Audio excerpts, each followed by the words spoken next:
Hey guys, this is Corey from Lytepost, and today I'm going to show you how to assemble your 4th generation Lytepost stanchion. We're going to do this from start to finish, even though the way it's shipped, some of this work may already be done for you. So without further ado, let's get right into it. You're going to take your large rubber ring, flat side goes on the bottom with the lip pointed up, and your steel plate, the countersink, which is this little funnel-shaped hole, that goes down. So you're just going to install your plate like so.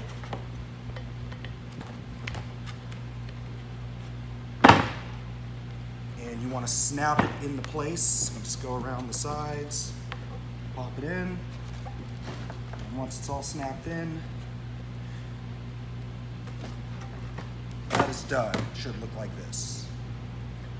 Next, you want to put the tube assembly on. So there is a roll pin, this little guy right here, and there's a hole in the steel plate. What that's going to do is that's going to prevent this from coming loose and wobbling around.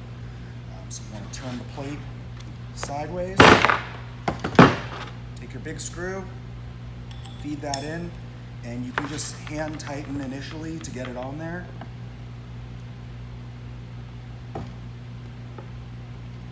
And then you want to make sure you line up that roll pin with the hole for it. So there it goes. Take your electric.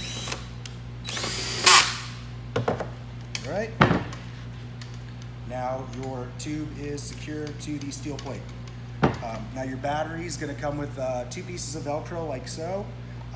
This we've already taken it off, but what you're going to want to do is peel off the sticker for the other one, and then you're going to want to line up your battery so it points the same direction as these cables.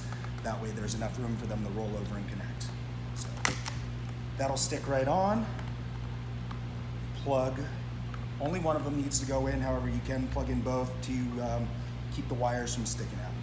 Next, you're going to take your base cover. That's just going to slide right over and right over the rubber ring.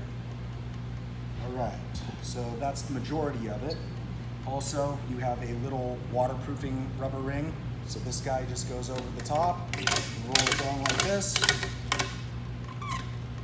You want to fit it over the lip, and then now that is pretty much waterproof. Next will be the insert. So I'm going to put this on the floor for the sake of this. So you want to take your insert, just roll it up. You want to get it in the tube, and then what you're going to want to do at the bottom, you're going to want to line up these edges right here so they're the same height, and then that's going to make sure the insert goes in nice and straight.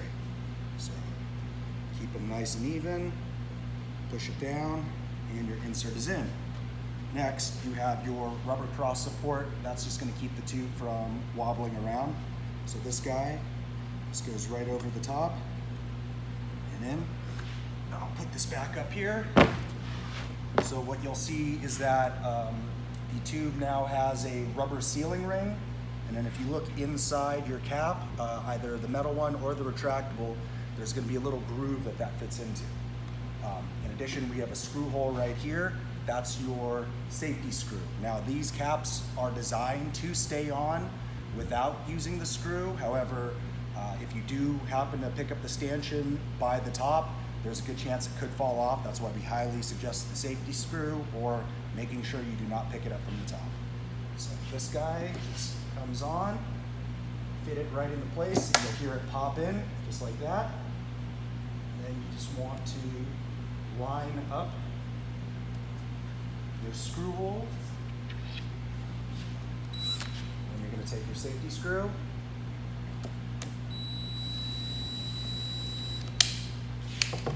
Just like that, your 4th generation stanchion is ready to go. Infrared remote control.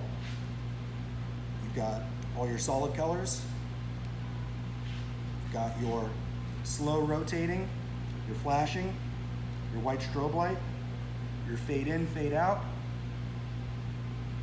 and lastly your acoustic control. So this is the one that's going to dance to the music. Right now it's picking up on the vibration of my finger. Hope that helps you guys out. And if you have any questions, please feel free to comment. Thanks.